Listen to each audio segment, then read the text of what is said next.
Lecture 3. The Hero as Poet. Dante, Shakespeare. May 12th, 1840.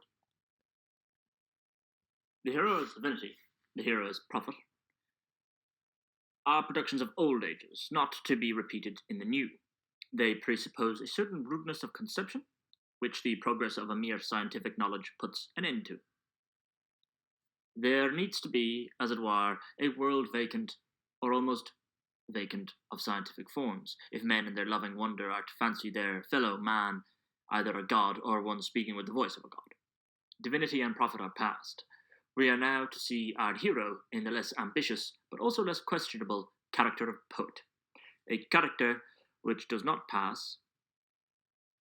The poet is a heroic figure belonging to all ages, whom all ages possess. When once he is produced, whom the newest age as the oldest may produce, and will produce, always when nature pleases. Let nature send a hero soul, in no age is it other than possible that he may be shaped into a poet. Hero, prophet, poet. Many different names, in different times and places, do we give to great men. According to varieties we note in them, according to the sphere in which they have displayed themselves. We might give many more names, on this same principle. I will remark again, however, as a fact not unimportant to be understood, that the different sphere constitutes the grand origin of such distinction, that the hero can be poet, prophet, king, priest, or what you will, according to the kind of world he finds himself born into. I confess I have no notion of a truly great man. There could not be all sorts of men. The poet who could merely sit on a chair and compose stanzas would never make a stanza worth much. He could not sing the heroic warrior, unless he himself were at least a heroic warrior too. I fancy there is in him the politician, the thinker, legislator, philosopher. In one or the other degree he could have been. He is all these. So too I cannot understand how a Mirabeau, with that great glowing heart, with the fire that was in it, with the bursting tears that were in it, could not have written verses, tragedies, poems, and touched all hearts in that way. Had his course of life and education led him thitherward. The grand fundamental character is that of great man, that he man to be great. Napoleon has words in him which are like Austerlitz battles. Louis XIV's marshals are a kind of poetical men withal. The things Turenne says are full of sagacity and geniality, like sayings of Samuel Johnson. The great heart, the clear, deep-seeing eye, there it lies. No man whatever, in what province soever, can prosper at all without these. Petrarch and Boccaccio did diplomatic messages. It seems quite well. One can easily believe it. They had done things a little harder than these. Burns, a gifted songwriter, might have made a still better Mirabeau. Shakespeare, one knows not what he could not have made, in the supreme degree. True, there are aptitudes of nature too. Nature does not make all great men more than all other men in the same self-mode. Varieties of aptitude doubtless, but infinitely more of circumstance, and far oftenest it is the latter only that are looked to. But it is as with common men in the learned trades. You take any man, as yet a vague capability of a man, who could be any kind of craftsman, and make him into a smith, a carpenter, a mason. He is then and thenceforth that and nothing else. And if, as Addison complains, you sometimes see a street porter staggering under his load on spindle shanks, and near at hand a tailor with his frame of a Samson handling a bit of cloth and small Whitechapel needle, it cannot be considered that aptitude of nature alone has been consulted here either. The great man also, to what shall be bound? Apprentice. Given your hero, is he to become conqueror, king, philosopher, poet? It is an inexplicably complex, controversial calculation between the world and him. He will read the world and its laws. The world with its laws will be there to be read. What the world on this matter shall permit and did is, as we said, the most important fact about the world. Poet and prophet differ greatly in our loose, modern notions of them. In some old languages, again, the titles are synonymous. Vates means both prophet and poet. And indeed, at all times, prophet and poet, well understood, have much kindred of meaning. Fundamentally, indeed, they are still the same in this most important respect, especially, that they have penetrated both of them into the sacred mystery of the universe, what Goethe calls the open secret. Which is the great secret, asks one. The open secret, open to all, seen by almost none. That divine mystery, which lies everywhere in all beings. The divine idea of the world, that which lies at the bottom of appearance. As Fichte styles it, of which all appearance, from the starry sky to the grass of the field, but especially the appearance of man in his work, is but the vesture, the embodiment that renders it visible. This divine mystery is in all times and in all places. Veritably, it is. In most times and places, it is greatly overlooked, and the universe, definable always in one or the other dialect as the realized thought of God, is considered a trivial, inert, commonplace matter, as if, says the satirist, it were a dead thing, which some upholsterer had put together. It could be no good, at present, to speak much about this, but it is a pity for everyone of us if we do not know it, live ever in the knowledge of it, really a most mournful pity, a failure to live at all, if we live otherwise. But now I say, whoever may forget this divine mystery, the Vactes, whether prophet or poet, has penetrated into it, is a man sent hither to make it more impressively known to us. That always is his message. He is to reveal that to us, that sacred mystery, which he more than others lives ever present with. While others forget, he knows it. I might say he has been driven to know it. Without consent asked of him, he finds himself living in it, bound to live in it. Once more, here is no hearsay, but a direct insight and belief. This man, too, could not help being a sincere man.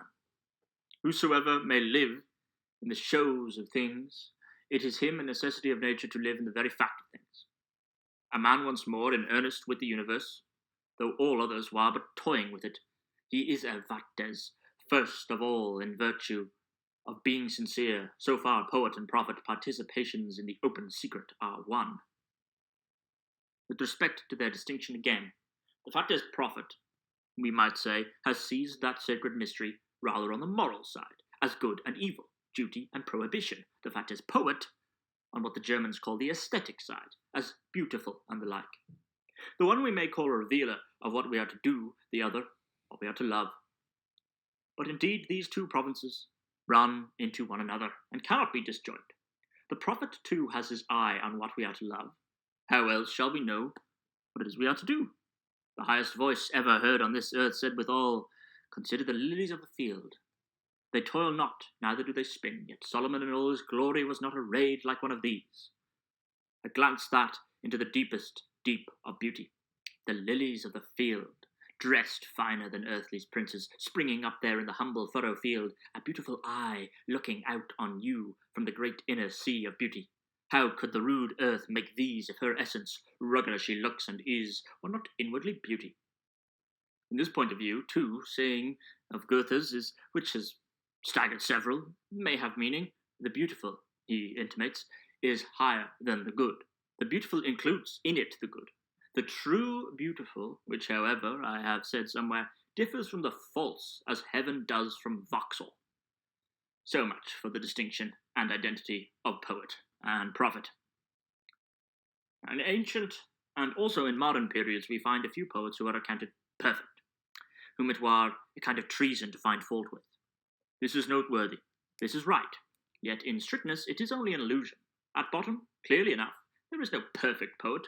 A vein of poetry exists in the hearts of all men. No man is made altogether of poetry. We are all poets when we read a poem well. The imagination that shudders the hell of Dante is not the same faculty, weaker in degree, as Dante's own.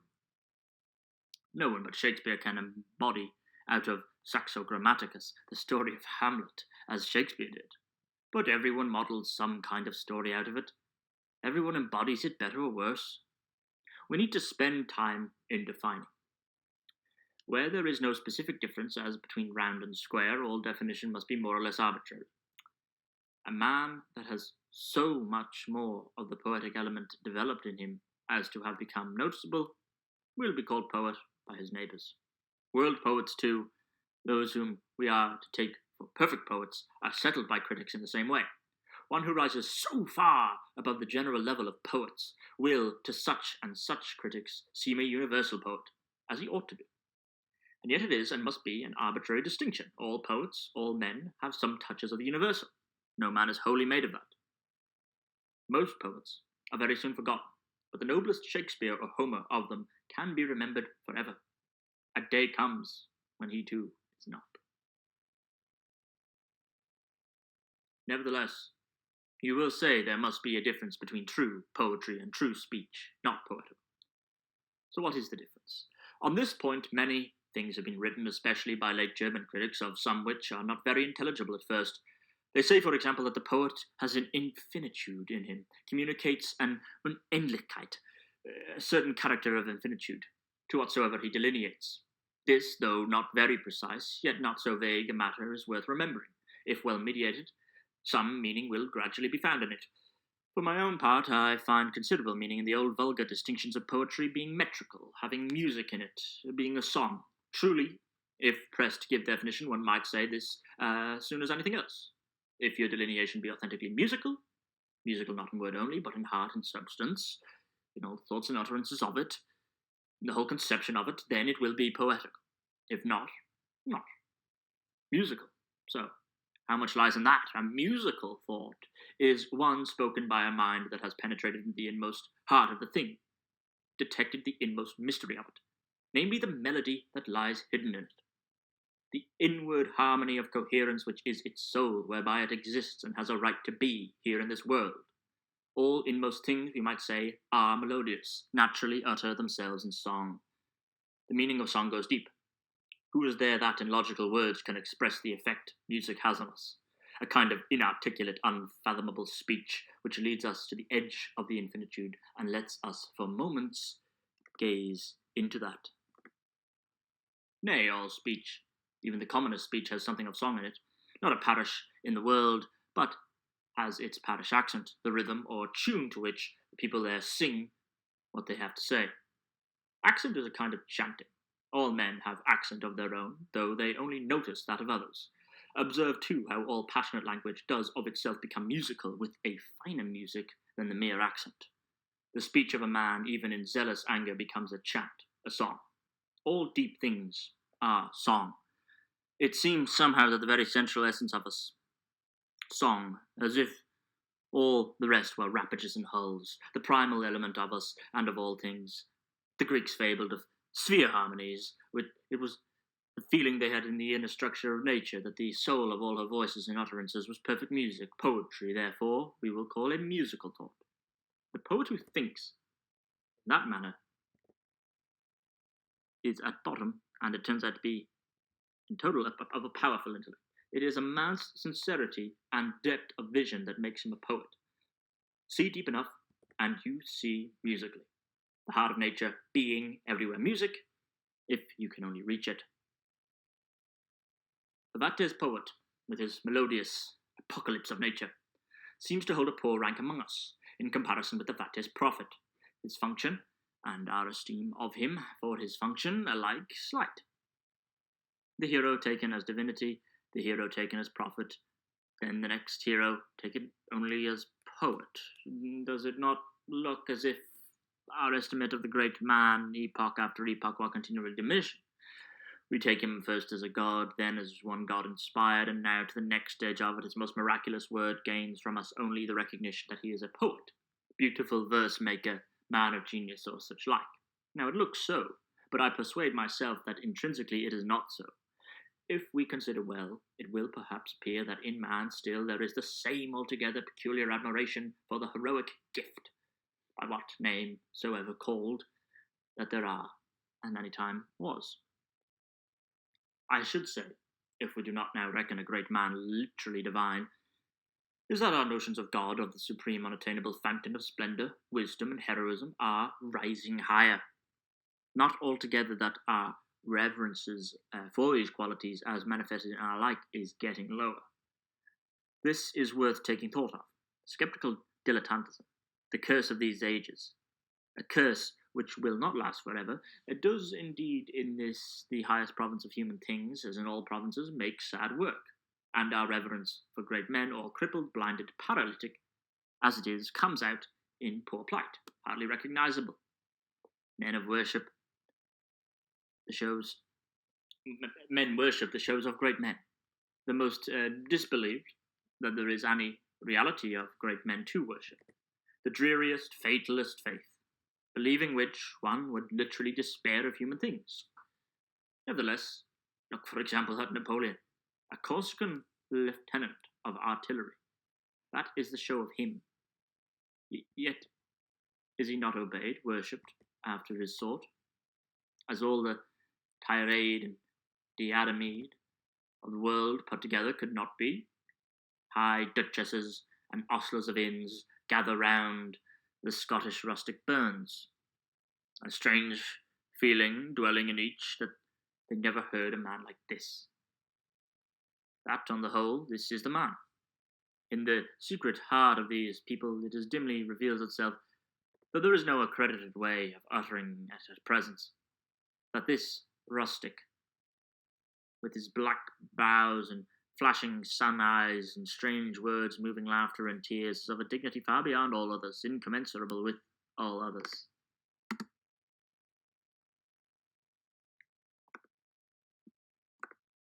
Do not we feel it so? But now, while dilettantism, skepticism, triviality, and all that sorrowful brood cast out of us, as by God's blessing they shall one day be, while faith in the shows of things entirely swept out, replaced by clear faith into things, so that a man acted on impulse of that only, and counted the other non-extant, with a new, livelier feeling towards this Burns worret. Nay, here in the ages such as they were, have we not two mere poets, if not deified, yet may we say beatified? Shakespeare and Dante are the saints of poetry. Really, if we will think of it, canonized, so that it is impiety to meddle with them. The unguided instinct of the world, working across all these perverse impediments, has arrived at such a result. Dante and Shakespeare are a peculiar, too. They dwell apart, in a kind of royal solitude, none equal, none second to them. In the general feeling of the world, a certain transcendentalism, a glory as of complete perfection, invests these two. They are canonized, though no pope or cardinal took hand in doing it. Such, in spite of every perverting influence in the most unheroic times, is still our indestructible reverence for heroism. We will look a little at these two, the poet Dante and the poet Shakespeare. What little it is permitted us to say here, the hero, as poet, will most fitly arrange itself in that fashion. Many volumes have been written by way of commentary on Dante and his book, yet on the whole, with no great result. His biography is, as it were, irrecoverably lost for us. An unimportant, wandering, sorrow-stricken man, not much note was taken of him while he lived, and the most of that has vanished in the long space that now intervenes. It is 5 centuries since he ceased writing and living here. After all commentaries, the book itself is mainly what we know of him, the book. And one might add that portrait commonly attributed to Giotto, which, looking on it, you cannot help inclining to think genuine, whoever did it. To me, it is a most touching face. Perhaps of all faces that I know, the most so. Lonely there, painted as on vacancy, with the simple laurel wound round it, the deathless sorrow and pain, the known victory which is also deathless, significant of the whole history of Dante. I think it is the most mournfulest face that ever was painted from reality, an altogether tragic, heart-affecting face. There is in it, as foundation of it, the softness, tenderness, gentle affection as of a child. But all this is, if congealed into sharp contradiction, into abnegation, isolation, proud, hopeless pain, a soft, ethereal soul looking out so stern, implacable, grim, trenchant, as from imprisonment of thick-ribbed ice. Withal it was a silent pain too, a silent, scornful one. The lip is curled in a kind of godlike disdain of the thing that is eating out his heart, as if it were withal a mean, insignificant thing, as if he, whom it had power to torture and strangle, were greater than it. The face of one wholly in protest and lifelong unsurrendering battle against the world. Affection all converted into indignation, an implacable indignation, slow, equable, silent, like that of a god. The eye, too, it looks out as in a kind of surprise, a kind of inquiry, why the world was of such a sort. This is Dante. So he looks, this voice of 10 silent centuries, and sings us his mystic, unfathomable song. The little that we know of Dante's life corresponds well enough with his portrait and his book. He was born at Florence in the upper class of society in the year 1265. His education was best then going. Much school, divinity, Aristotelian logic, some Latin classes, no considerable insight into certain provinces of things. And Dante, with his earnest intelligence and nature, we need not doubt, learned better than most all that was learnable. He has a clear, cultivated understanding and of great subtlety. This best fruit of education he had contrived to realize from the scholastics. He knows accurately and well what lies close to him, but in such a time without printed books or free intercourse, he could not know well that was distant. The small, clear light, most luminous for what is near, breaks itself into singular chiaroscuro,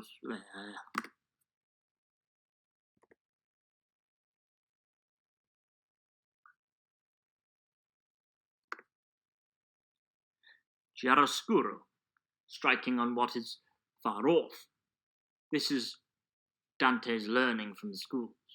In life, he had gone through the usual destinies, been twice out campaigning as a soldier of the Florentine state, been on embassy, had in his 35th year, by natural gradation of talent and service, become one of the chief magistrates of Florence.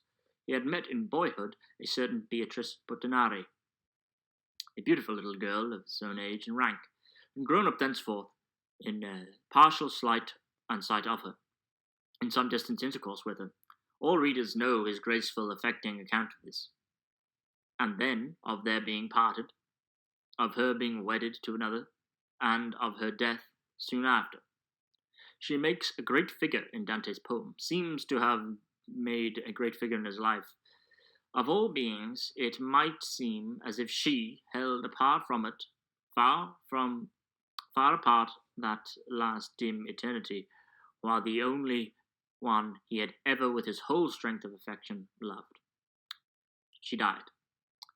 Dante himself was wedded, but it seems not happily, far from happily. I fancy the rigorous, earnest man with his keen excitabilities was not altogether easy to make happy. We will not complain of Dante's miseries. Had all gone right with him, as he wished, he might have been prior, podesta, or whatsoever they call it, of Florence, well accepted among neighbours and the world, and wanted one of the most notable words ever spoken or sung. Florence would have had another prosperous Lord Mayor, and the 10 dumb centuries continued voiceless, and the 10 other listening centuries, for there would be 10 of them more, had no Divina Commedia to hear. We will complain of nothing.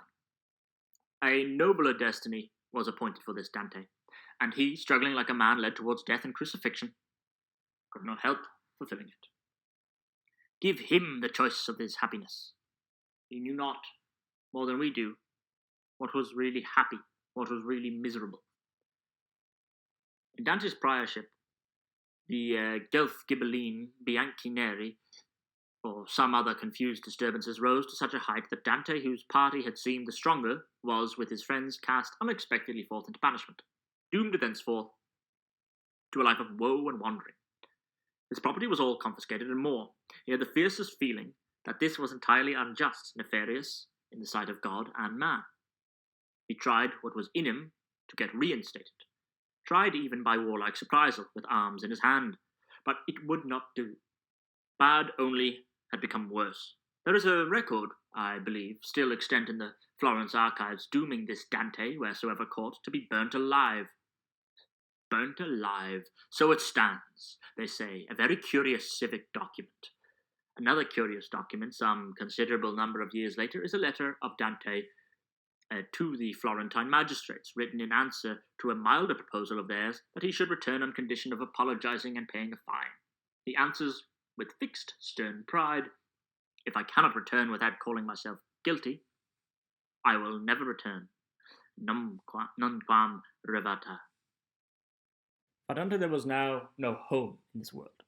He wandered from patron to patron, from place to place, proving, in his own bitter words, how hard is the path, come adore calle. Two wretched are not cheerful company. Dante, poor and banished, with his proud, earnest nature, with his moody humours, was not a man to conciliate men. Petrarch reports of him that being at Candelescala's court, and blamed one day for his gloom and taciturnity, he answered in no courtier-like way. Della Scala stood among his courtiers with mimes and buffoons, nibelones ac histriones, making him heartily merry. When turning to Dante, he said, "Is it not strange now that this poor fool should make himself so entertaining, while you, a wise man, sit there day after day and have nothing to amuse us with at all?" Dante answered bitterly, "No, not strange, your highness, is to recollect the proverb like to like, which the amusee must also be given.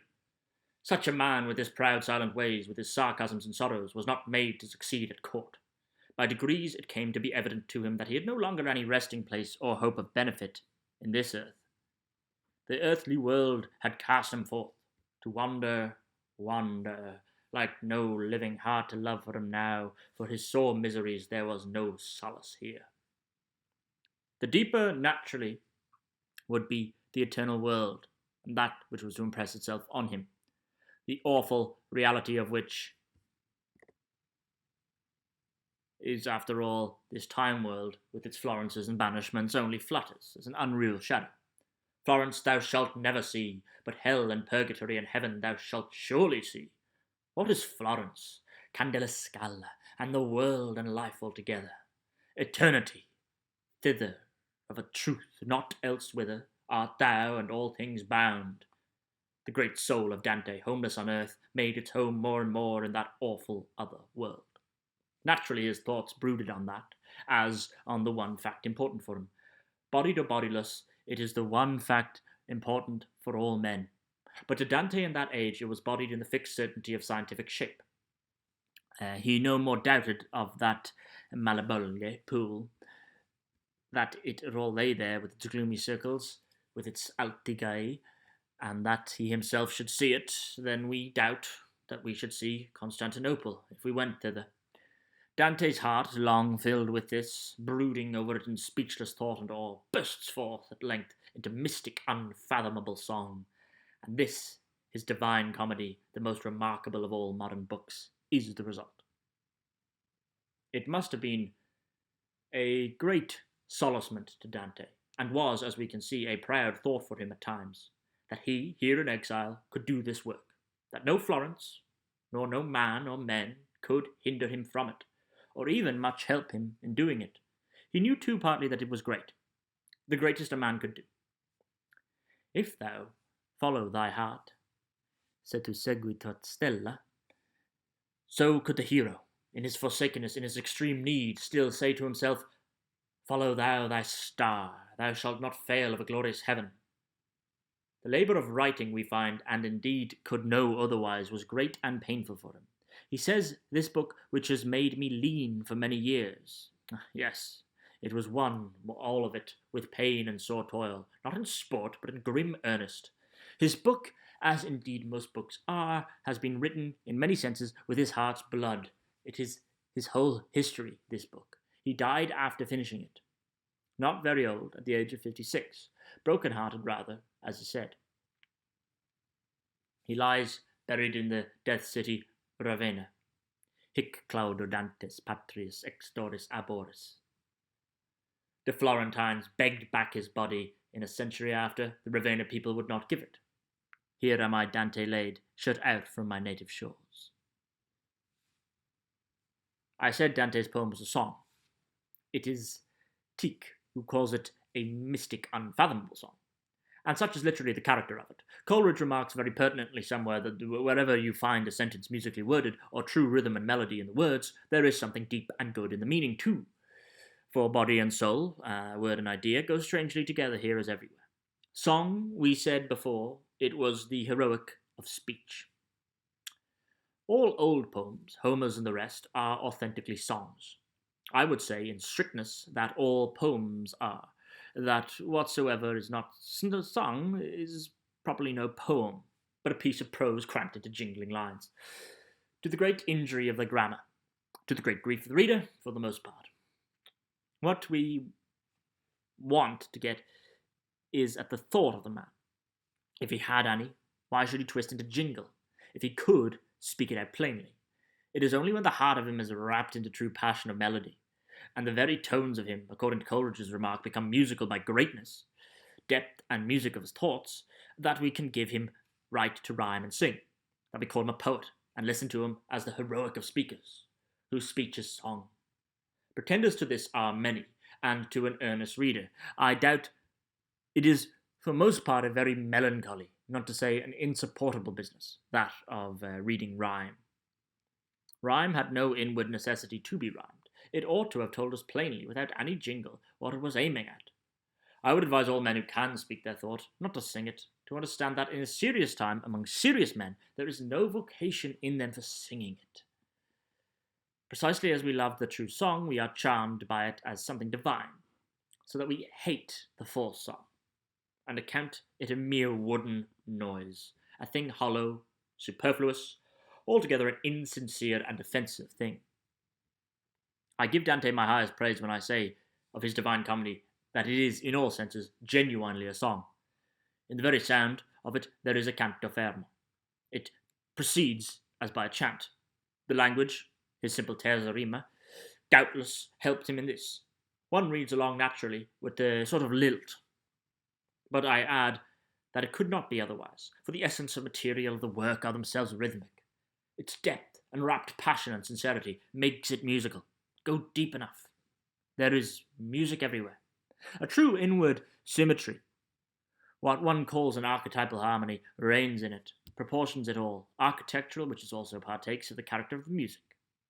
The three kingdoms, Inferno, Purgatorio, Paradiso, look out on one another like compartments of a great edifice, a great supernatural world cathedral piled up there, stern, solemn, awful.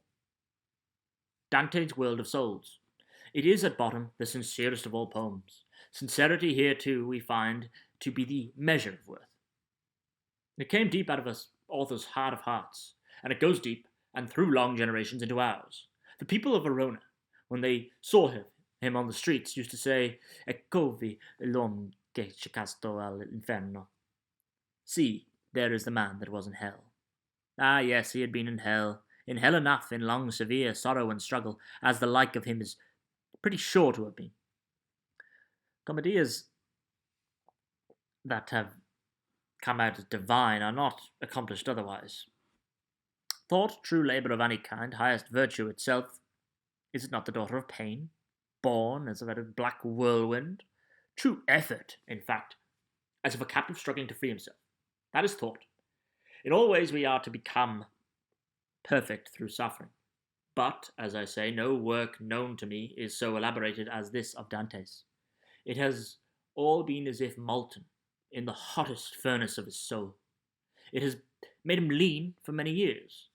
Not the general whole only. Every compartment of it has been worked out with intense earnestness into truth, into clear visuality. Each answers to the other. Each fits in its place like a marble stone, accurately hewn and polished. It is the soul of Dante, and in this the soul of the Middle Ages, rendered forever rhythmically visible there. No light task, a right intense one, but a task which is done. Perhaps one would say intensity, with the much that depends on it, is the prevailing character of Dante's genius. Dante does not come before us a large Catholic mind, rather as a narrow and even sectarian mind. It is partly the fruit of his age and position, but partly too of his own nature. His greatness has, in all senses, concentrated itself into fiery emphasis and depth. He is world great not because he is world wide, but because he is world deep. Through all objects, he pierces, as it were, down into the heart of being. I know nothing so intense as Dante. Consider, for example, to begin with the outermost develop of his intensity, consider how he paints. He has a power, and a great power of vision. Seizes the very type of a thing, presents that, and nothing more. You remember that first view he gets of hell, of Dite. Red pinnacle, red-hot cone of iron, glowing through the dim immensity of gloom. So vivid, so distinct, visible at once and forever. It is an emblem of the whole genius of Dante. There is a brevity and abrupt precision in him. Tacitus is not briefer, more condensed. And then, in Dante, it seems a natural condensation, spontaneous to the man. One smiting word, and then there is silence, nothing more said. His silence is more eloquent than words. It is strange with a sharp, decisive grace he snatches the true likeness of a matter, cuts the matter as with a pen of fire. Plutus, the blustering giant, collapses at Virgil's rebuke. It is as the sails sink, the mast being suddenly broken. Or that poor Brunetto Latini, with the cotto aspetto, face baked, perched brown and lean, and the fiery snow that falls on there, fiery snow without wind, slow, deliberate, never-ending. All the lids of those tombs, square sarcophaguses, in that silent, dim, burning hell, each with its soul in torment, the lids laid open there. They are to be shut at the day of judgment through eternity. And how Farinata rises, and how Cavalcante falls, at the hearing of his son, and the past tense fue. The very movements in Dante have something brief, swift, decisive, almost military. It is the inmost essence of his genius, this sort of painting, the fiery, swift Italian nature of the man, so silent, passionate, with its quick, abrupt movements, its silent, pale rages, speaks itself in these things. For though this of painting is one of the outmost developments of a man, it comes, like all else, from the essential faculty of him. It is physiognomical of the whole man. Find a man whose words paint you a likeness. You have found a man worth something. Mark his manner of doing it as very characteristic of him. In the first place, he could not have discerned the object at all, or seen the vital type of it, unless he had, what we may call, sympathized with it, had sympathy in him bestow on objects. He must have been sincere about it too. Sincere and sympathetic. A man without worth cannot give you the likeness of any object. He dwells in vague outwardness, fallacy, and trivial hearsay about all objects. And indeed, may we not say that intellect altogether express itself in the power of discerning what an object is? Whatsoever of a faculty of a man's mind may have will come out here. Is it even of business, a matter of to be done? The gifted man is he who sees the essential point and leaves all the rest aside as surplusage. It is his faculty, too, the man's business faculty, that he discerns the true likeness, not the false superficial one of the thing he has got to work in. And how much morality is in the kind of insight we get of anything. The eye seeing in all things what is brought with the faculty of seeing. To the mean eye all things are trivial, as certainly as with the jaundice they are yellow. Raphael, the painters tell us, is the best of all portrait painters withal. No most gifted eye can exhaust the significance of any object. In the commonest human face there lies more than Raphael will take away with him.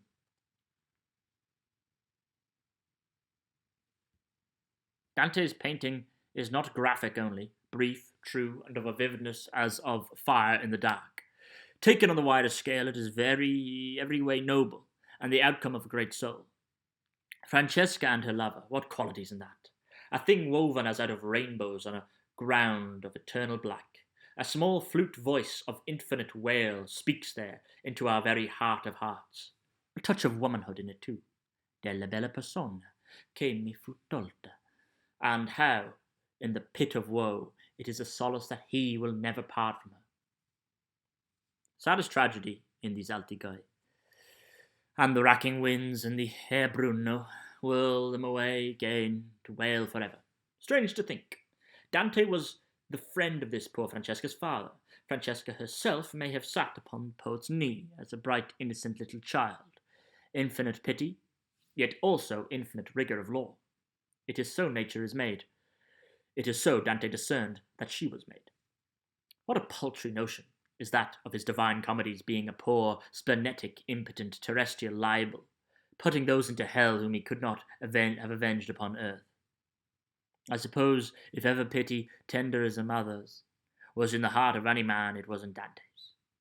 But a man who does not know rigour cannot have pity either. His very pity will be cowardly, egoistic, sentimentality, or little better. I know not in the world an affection equal to that of Dante.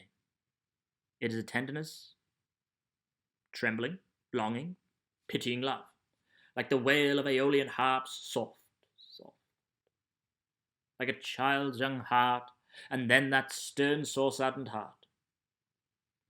Those longings of his towards his Beatrice, their meeting together in the Paradiso. His gazing in her pure, transfigured eyes, her that had been purified by death so long, separated from him so far. One likens it to the song of angels. It is among the purest utterances of affection, perhaps the very purest, that ever came out of a human soul. For the intense, Dante is intense in all things. He has got the essence of all. His intellectual insight as painter, on occasion too as reasoner, is but the result of all other sorts of intensity. Morally great above all, we can call him, it is the beginning of all. His scorn, his grief are as transcendent as his love. As indeed, what are they but the inverse or converse of his love? A dies piacenti ed nemici sui, hateful to God and the enemies of God, lofty, scorn, unappeasable, silent reprobation and aversion, non ragionam di lor. We will not speak of them. Look only and pass. Or think of this. They have not the hope to die. Non han speranza di morte. One day it has risen sternly benign on the scathed heart of Dante that he, wretched, never resting, worn as he was, would, full, surely die. That destiny itself could not doom him to die. Such words are in this man. For rigour, earnestness, and depth, he is not to be paralleled in the modern world. To seek his parallel we must go into the Hebrew Bible, and live with the antique prophets there. I do not agree with much modern criticism in greatly preferring the Inferno to the two other parts of the Divine Commedia.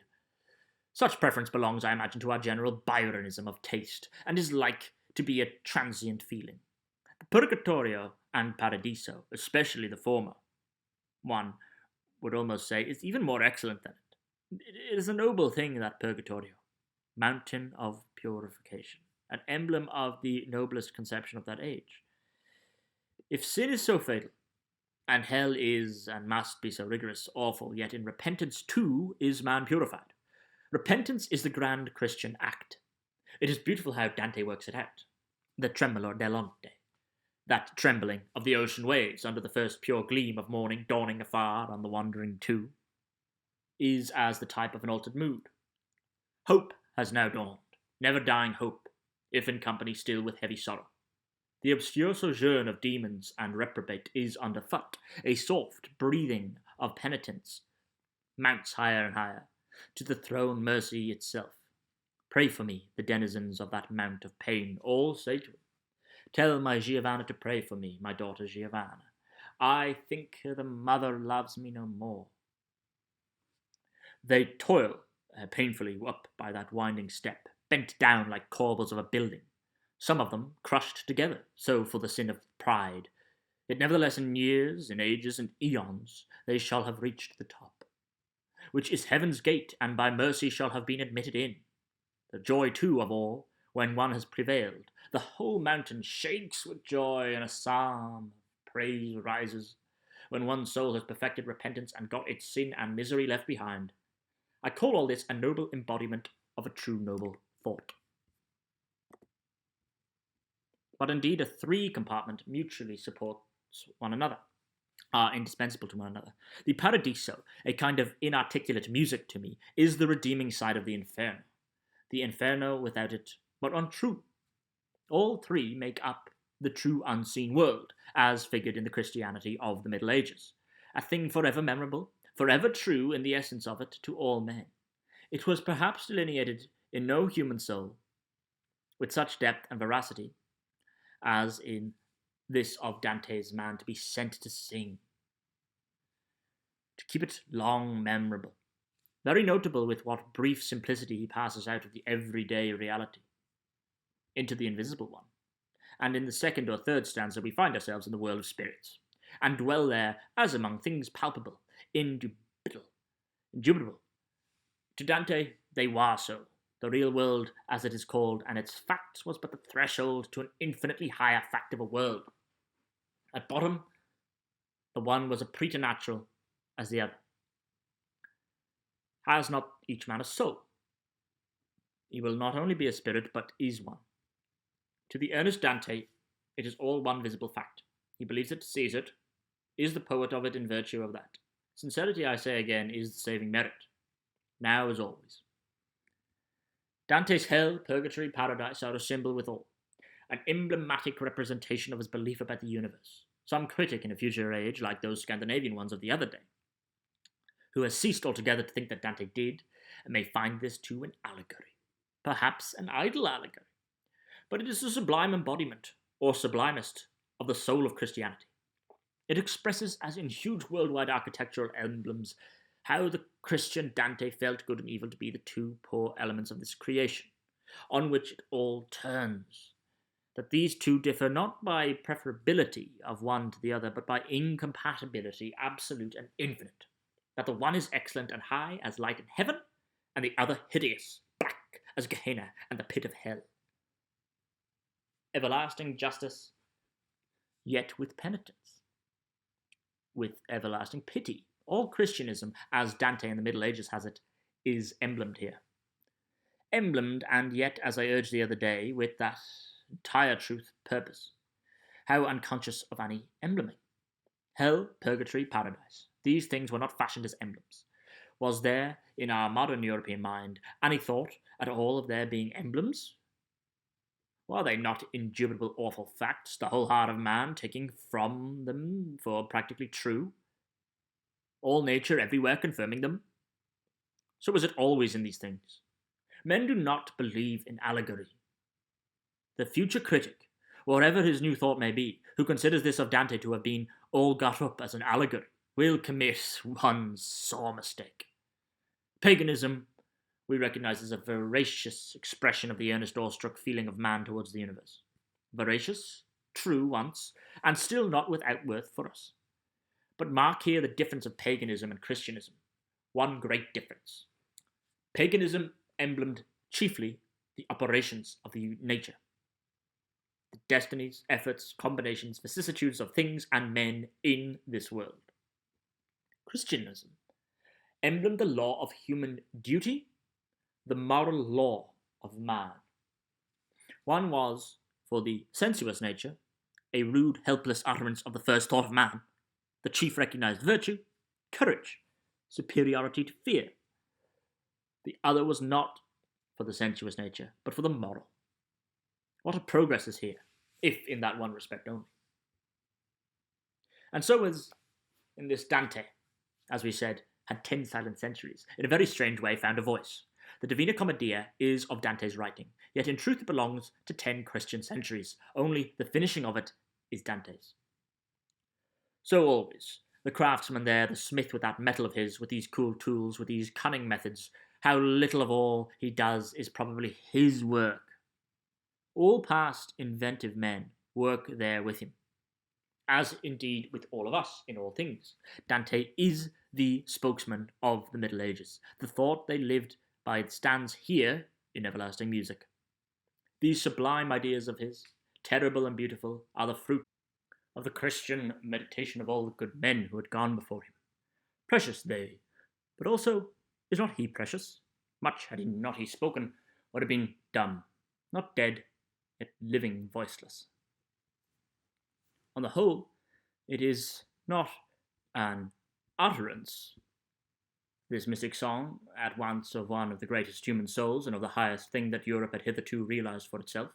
Christianism, as Dante sings it, is another than paganism in the rude Norse mind, another than bastard Christianism, half articulately spoken in the Arab desert 700 years before. The noblest idea made real hitherto among men is sung and emblemed forth abidingly by one of the noblest men. In the one sense and in the other, are we not right glad to possess it? As I calculate it, may last yet for long thousands of years. For the thing that is uttered from the inmost parts of a man's soul differ altogether from what is uttered by the outer part. The outer is of the day, under the empire of the mode. The outer passes away, and swift endless changes. The inmost is the same yesterday, today, and forever. True souls in all generations of the world who look on this Dante will find a brotherhood in him. The deep sincerity of his thoughts, his woes and hopes, will speak likewise to their sincerity. They will feel that this Dante, too, was a brother. Napoleon in St. Helena is charmed with the genial veracity of old Homer. The oldest Hebrew prophet, under a vesture the most diverse from ours, does yet, because he speaks from the heart of man, speak to all men's hearts. It is the one sole secret of continuing long memorable. Dante, for depth of sincerity, is like an antique prophet too. His words, like theirs, come from this very heart. One need not wonder if they were predicted that his poem might be the most enduring thing in our Europe as yet made. For nothing so endures as a truly spoken word. But all cathedrals, pontificalities, brass and stone, outer arrangements never so lasting, are brief in comparison to an unfathomable heart song like this. One feels as if it might survive, still of importance to men, when these had all sunk into new, irrecognizable combinations and had ceased individually to be. Europe has made much.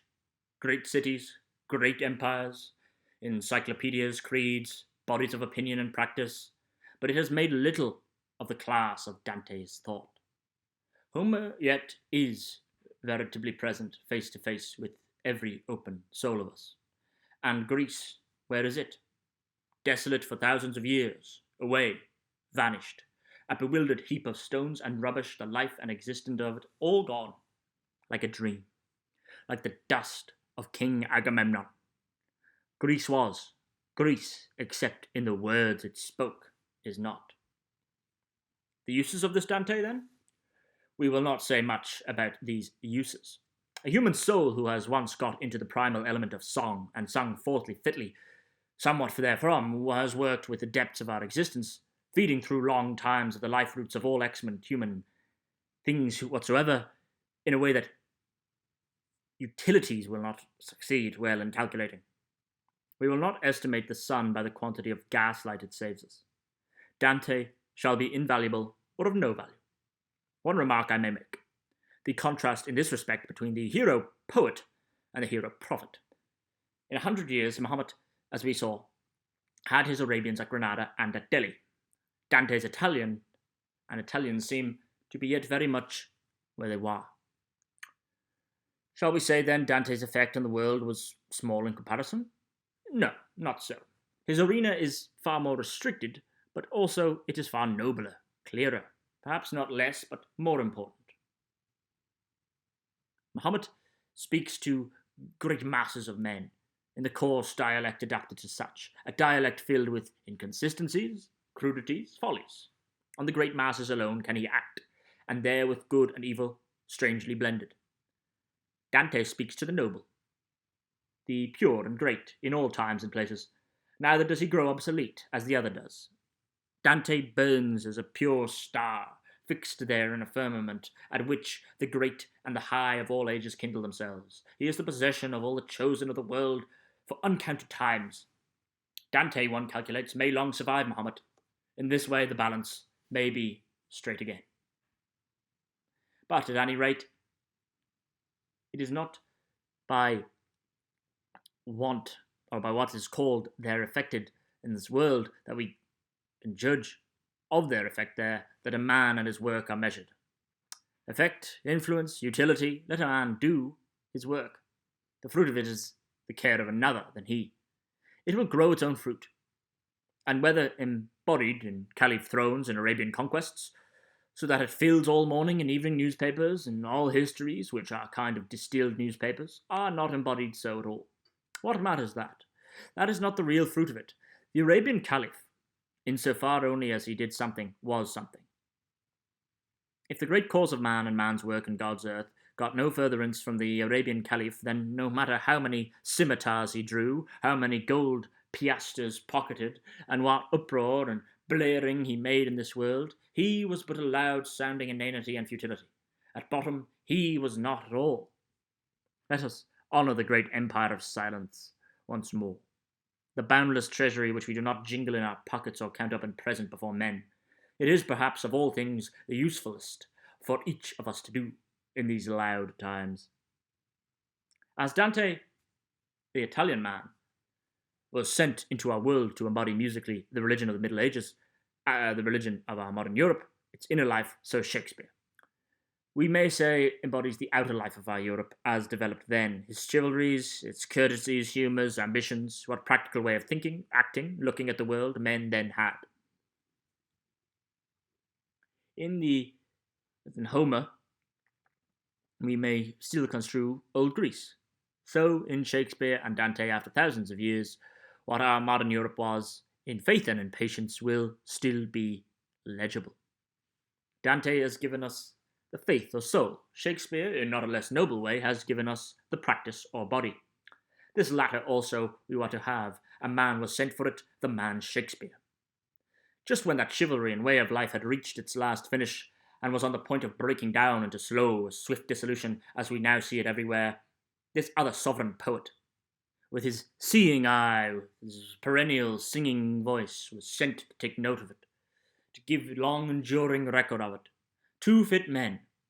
Dante, deep, fierce as the central fire of the world. Shakespeare, wide, placid, far-seeing as the sun, the upper light of the world. Italy produced one world voice. We English had the honour of producing the other. Curious enough how, as it were by mere accident, this came to us.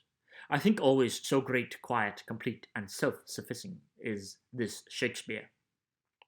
Had the Warwickshire squire not prosecuted him for deer stealing, we had perhaps never heard of him as a poet. The woods and skies, the rustic life of man Stratford there, had been enough for this man. But indeed that strange outbidding of our whole English existence, which we call the Elizabethan era, did it not too come as of its own accord? The tree Yggdrasil buds, withers by its own laws, too deep for our scanning. Yet it does bud and wither, and every bough and leaf of it there, by fixed eternal laws, not a Sir Thomas Lucy, but comes at the hour fit for him. Curious, I say, and not sufficiently considered, how everything does cooperate with all, not a leaf rotting in the highway, but its indissoluble portion of solar and stellar systems. No thought, word, or act of man, but has sprung with all out of all men, and works sooner or later, recognizably or irrecognizable, on all men.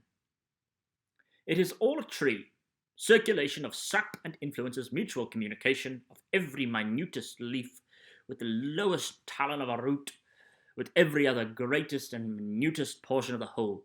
The tree Yggdrasil, that has its roots down in the kingdoms of Hela and Death, and whose boughs overspread the highest heavens. In some sense, it may be said that this glorious Elizabethan era, with its Shakespeare, as the outcome of flowerage of all which had preceded it, is itself attributable to the Catholicism of the Middle Ages. The Christian faith, which was the theme of Dante's song, had produced this practical life which Shakespeare was to sing. For religion then, as it now and always is, was the soul of practice, the primary vital fact in men's life. And remark here as rather curious that Middle Age Catholicism was abolished, so far as Acts of Parliament could abolish it, before Shakespeare. The noblest product of it made his appearance. He did make his appearance nevertheless. Nature at her own time, with Catholicism or what else might be necessary, sent him forth. Taking small thought of Parliament, the Acts of Parliament, King Henry's, Queen Elizabeth's go their way, and nature too goes hers. Acts of Parliament on the whole are small notwithstanding the noise they make. What Act of Parliament debate at St. Stephen's and the hustings or elsewhere was it that brought this Shakespeare into being? No dining at Freemason's tavern, opening subscription lists, selling of shares and infinite other jangling and true or false endeavouring. This Elizabethan era, with all its nobleness and blessedness, came without proclamation, preparation of ours. Priceless Shakespeare was the free gift of nature, given altogether silently, received altogether silently, as if it had been a thing of little account. And yet, very literally, it is a priceless thing. One should look at that side of matters too. Of this Shakespeare of ours, perhaps the opinion one sometimes hears a little idolatrously expressed is in fact the right one. I think the best judgment, not of this country only, but of Europe at large, is slowly pointing to the conclusion that Shakespeare is the chief of all poets hitherto, the greatest intellect who, in our recorded world, has left record of himself in the way of literature. On the whole, I know not such a power of vision, such a faculty of thought, if we make all the characters of it, in any other man. Such a calmness of depth, placid, joyous strength, all these things images in that great soul of his so true and clear as in a tranquil, unfathomable sea.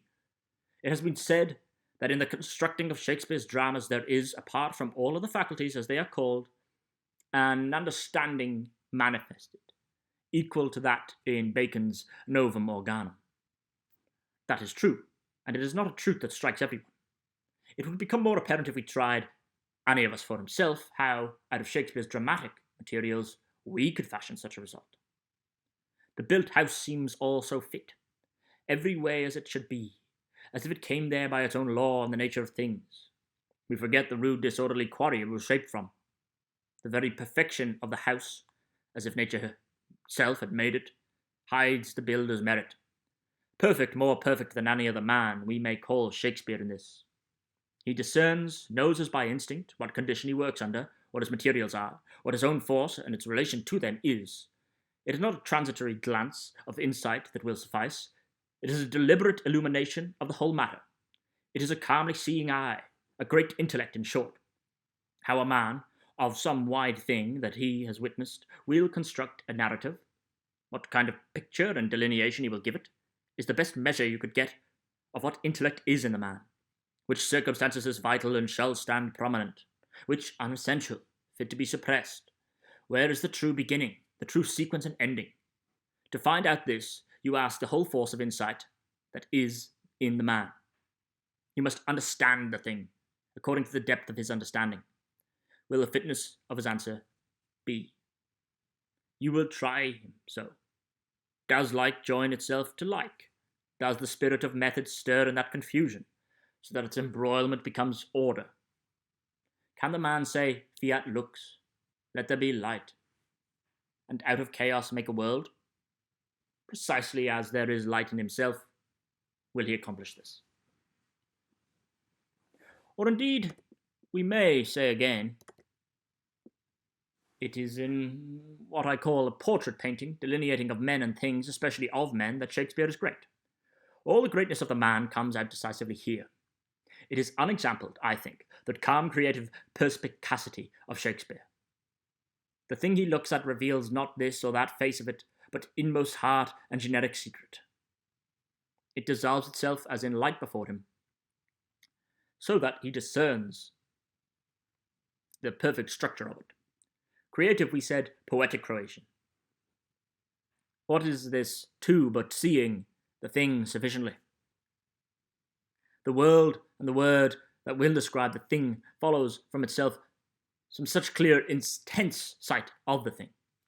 And is not Shakespeare's morality, his valour, candour, tolerance, truthfulness, his whole victorious strength and greatness, which can triumph over such obstructions, visible there too? Great as the world. No, twisted, poor convex, concave mirror, reflecting all objects with its own convexities and concavities, a perfectly level mirror. That is to say withal, if we will understand it, a man justly related to all things in men, a good man. It is truly a lordly spectacle how this great soul takes in us all kinds of men and objects, a Falstaff, an Othello, a Juliet, Coriolanus, sets them all forth to us in their round completeness, loving just the equal brother of all, Novum Organum, and all the intellect you will find in Bacon is of a quite secondary order. Earthy, material, poor in comparison with this. Among modern men one finds, in strictness, almost nothing of the same rank. Goethe alone, since the days of Shakespeare, reminds me of it.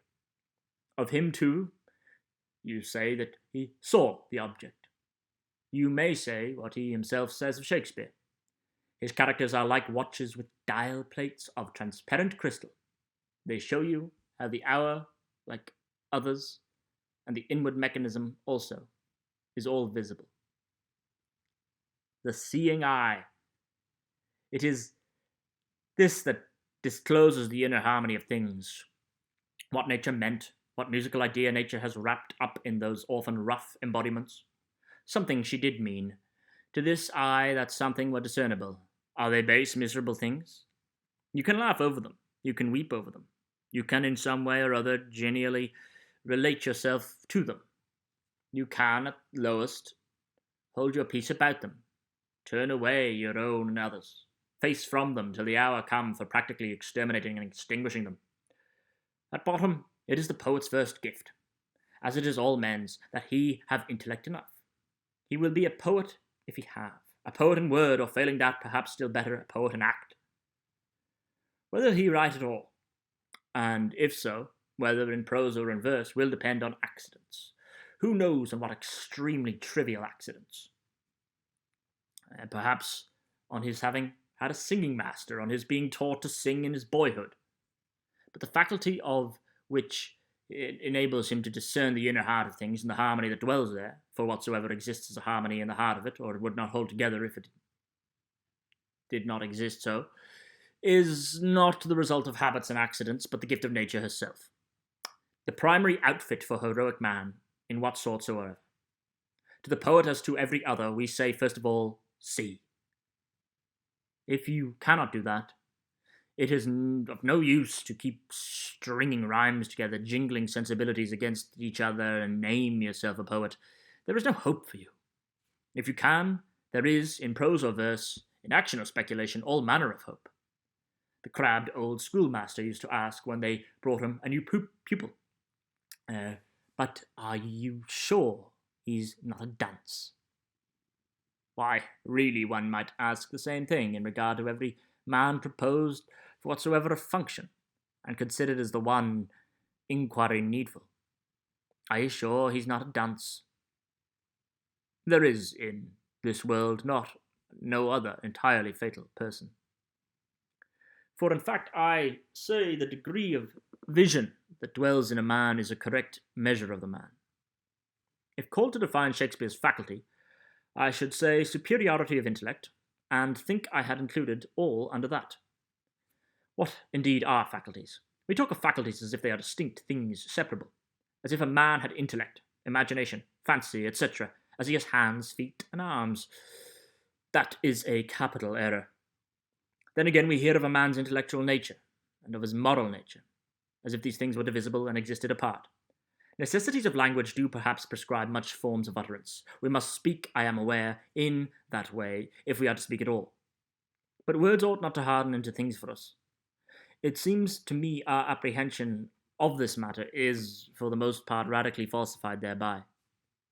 We ought to know withal, and to keep forever in mind, that these divisions are at bottom but names, that man's spiritual nature, the vital force which dwells in him, is essentially one and indivisible, that what we call the imagination, fancy, understanding, and so forth, are but different figures of the same power of insight, all indissolubly connected with each other, physiognomically related, that if we knew one of them, we might know all of them.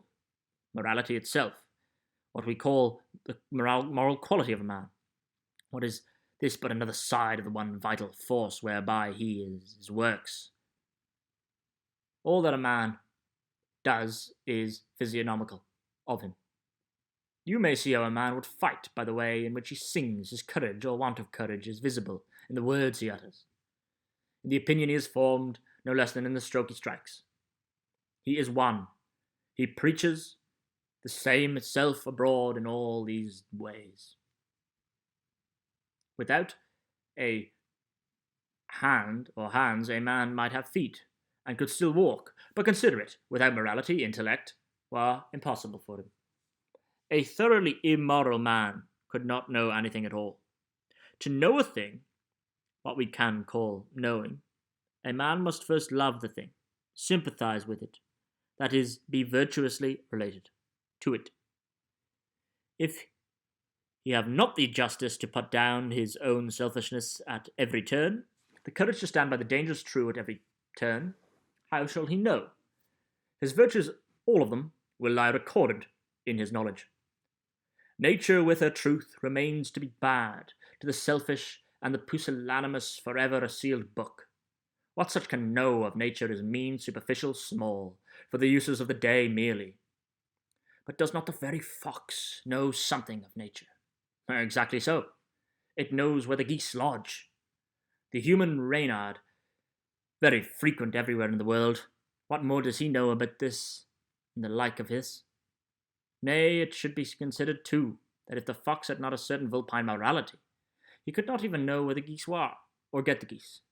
If he spent his time in splenetic, atrabiliar reflections on his own misery, his ill usage by nature, fortune, and other foxes and so forth, had not courage, promptitude, practicality, and other suitable vulpine gifts and graces, he would catch no geese.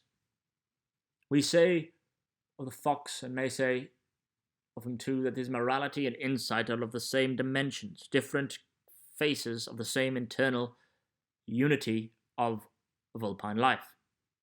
These things are worth stating, for the contrary of them acts with manifold, fairly baleful perversions in this time.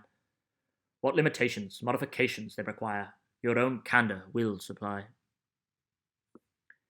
If I say, therefore, that Shakespeare is the greatest of intellects, I have said all concerning them. But there is more in Shakespeare's intellect than we have yet seen. It is what I call an unconscious intellect.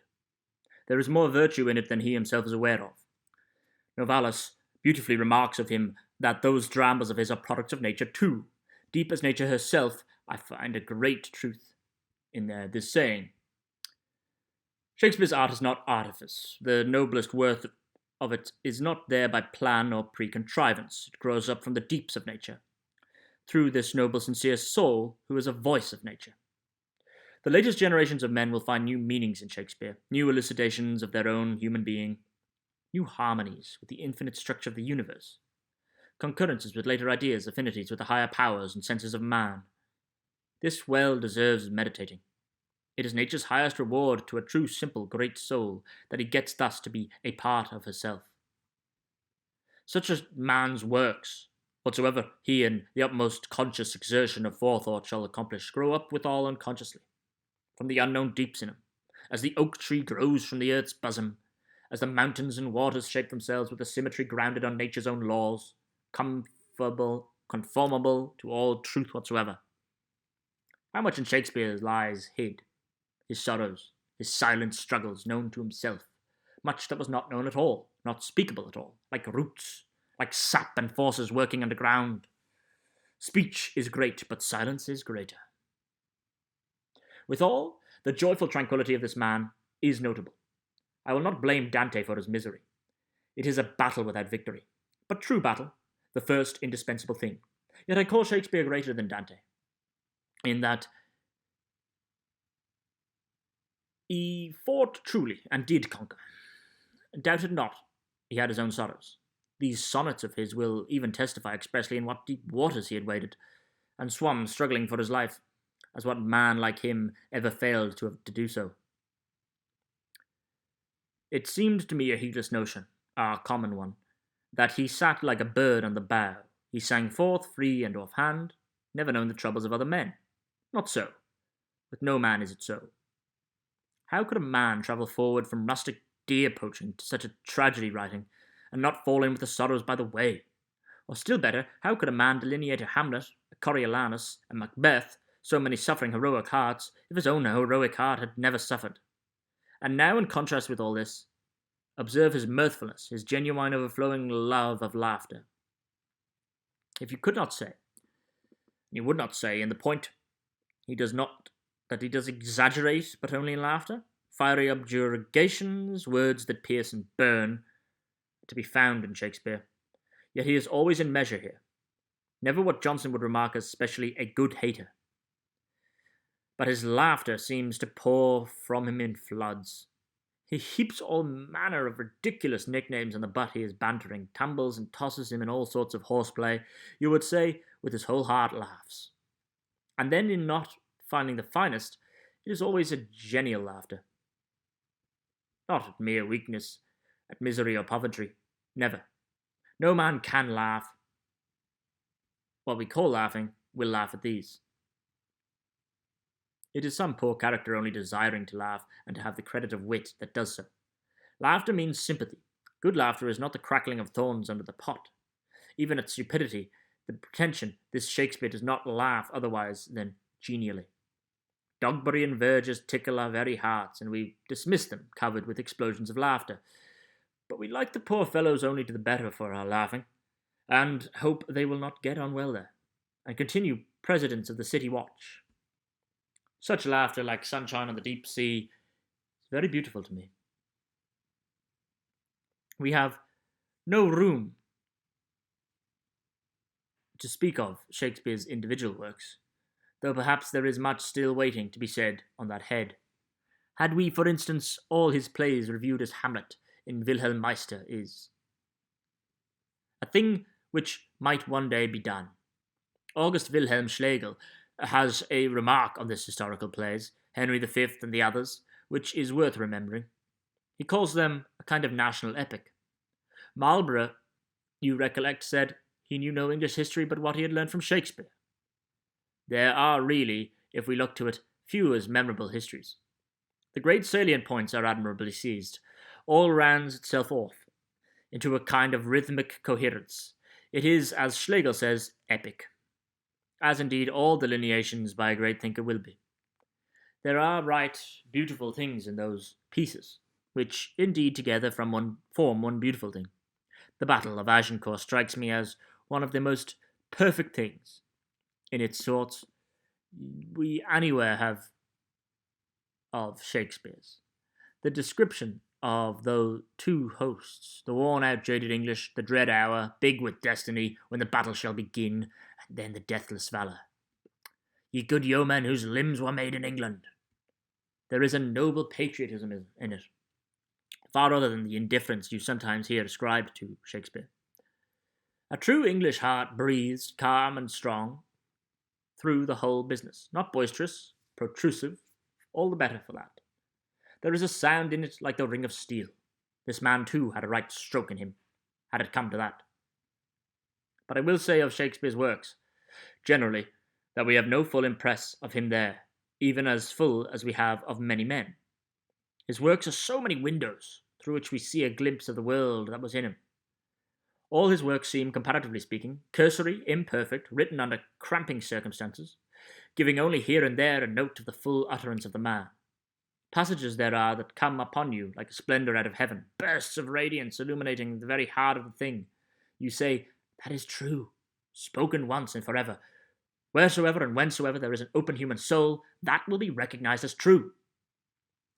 Such bursts, however, make us feel that the surrounding matter is not radiant, that it is in part temporary, conventional. Alas, Shakespeare had to write for the Globe Playhouse. His great soul had to crush itself as it could into that and no other mould. It was with him then as it is with us all. No man works save under conditions. The sculptor cannot set his own free thought before us, but is thought as he could and translate it into stone that was given, with the tools that were given. Disjecta membra are all that we find of any poet or of any man. Whoever looks intelligently at this Shakespeare may recognize that he too was a prophet in his way, of an insight analogous to the prophetic, though he took it up in another strain. Nature seemed to this man also divine, unspeakable, deep as Tophet, high as heaven. We are such stuff as dreams are made of. That scroll in Westminster Abbey, which few read with understanding, is the depth of any seer. But the man sang, did not preach, except musically. We called Dante the melodious priest of Middle-Age Catholicism. May we not call Shakespeare the still more melodious priest of a true Catholicism, the universal church, of the future and of all times? No narrow superstition, harsh asceticism, intolerance, fanatical fierceness or perversion, a revolution, so far as it goes, that such a thousand-fold hidden beauty and divineness dwells in all nature, which let all men worship as they can. We may say without offence that there rises a kind of universal psalm out of this Shakespeare too, not unfit to make itself heard among the still more sacred psalms, not in disharmony with these, if we understood them, but in harmony. I cannot call this Shakespeare a skeptic, as some do, His indifference to the creeds and theological quarrels of his time misleading them. No, neither unpatriotic, though he says little about his patriotism, nor skeptic, though he says little about his faith. Such indifference was the fruit of his greatness withal. His whole heart was in his own grand sphere of worship. We may call it such. These other controversies, vitally important to other men, were not vital to him. But call it worship, call it what you will. Is it not a great glorious thing and set of things, this that Shakespeare has brought us? For myself, I feel that there is actually a kind of sacredness in the fact of such a man being sent into this earth. Is he not an eye to us all, a blessed heaven-sent bringer of light? And at bottom, was it not perhaps far better that this Shakespeare, every way an unconscious man, was conscious of no heavenly message? He did not feel like Muhammad, because he saw into those internal splendours, that he specially was the prophet of God. And was he not greater than Muhammad in that? Greater also, if we compare strictly, as we did in Dante's case, more successful.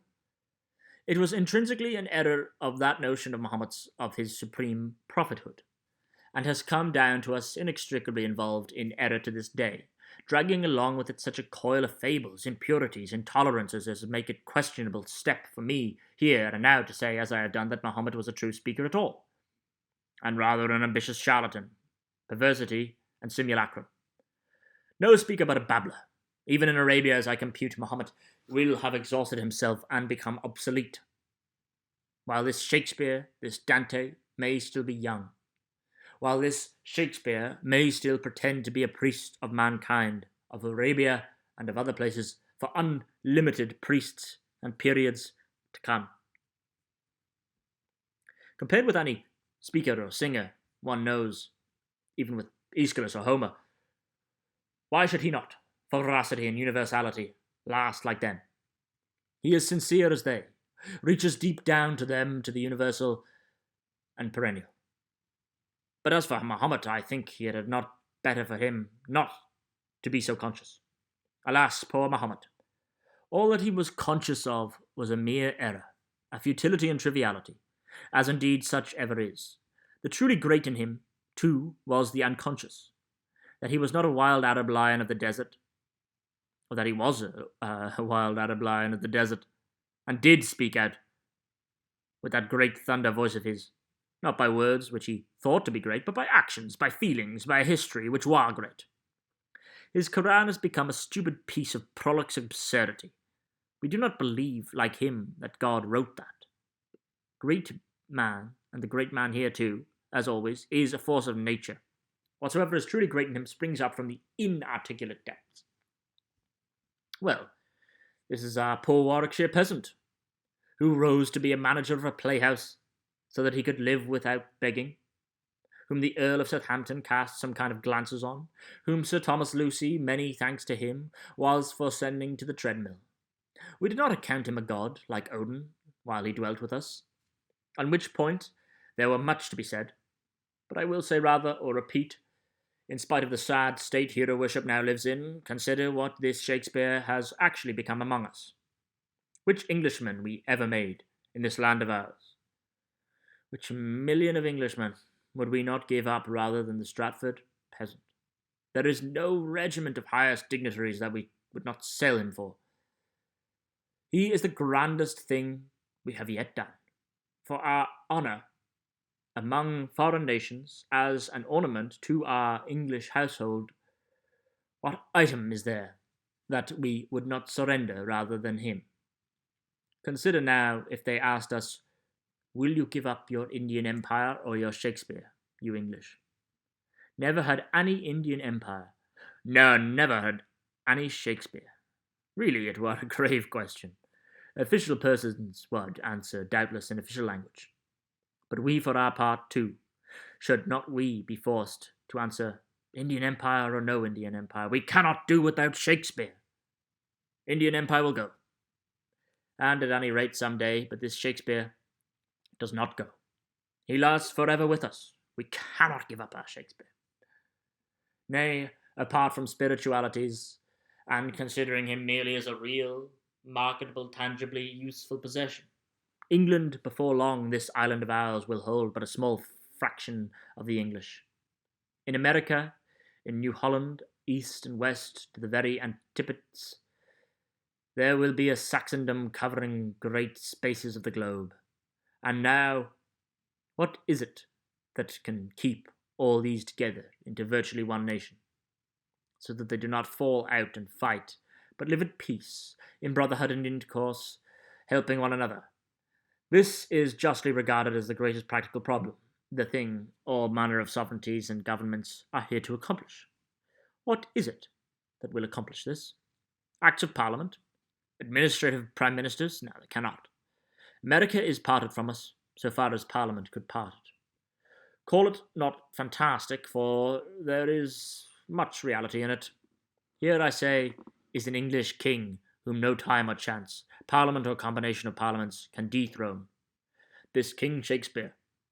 Does not he shine in crowned sovereignty over us all, as the noblest, gentlest, yet strongest of rallying signs?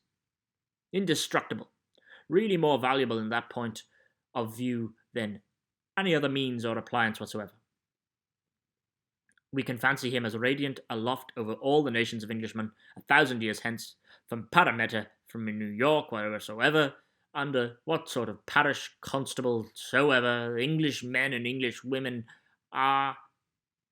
They will say to one another, yes, this Shakespeare is ours. We produced him. We speak and think by him. We are of one blood and kind with him. The most common sense politician, too, if he pleases, may think of that. Yes, truly, it is a great thing for a nation that it can get an articulate voice, that it produce a man who will speak forth melodiously what the heart of it means. Italy, for example, poor Italy, lies dismembered, scattered asunder, not appearing in any protocol or treaty as a unity at all. Yet the noble Italy is actually one. Italy produced its Dante. Italy can speak. The Tsar of all the Russias. He is so strong with so many bayonets, Cossacks and cannons, and does a great feat in keeping such a tract of earth politically together, but he cannot yet speak. Something great in him. But it is a dumb greatness. He has had no voice of genius, to be heard of all men and times. He must learn to speak. He is a great dumb monster hitherto. His cannons and Cossacks will all have rusted into non-entity, while that Dante's voice is still audible. The nation that has a Dante is bound together as no dumb Russia can be. We must here end what we had to say of the hero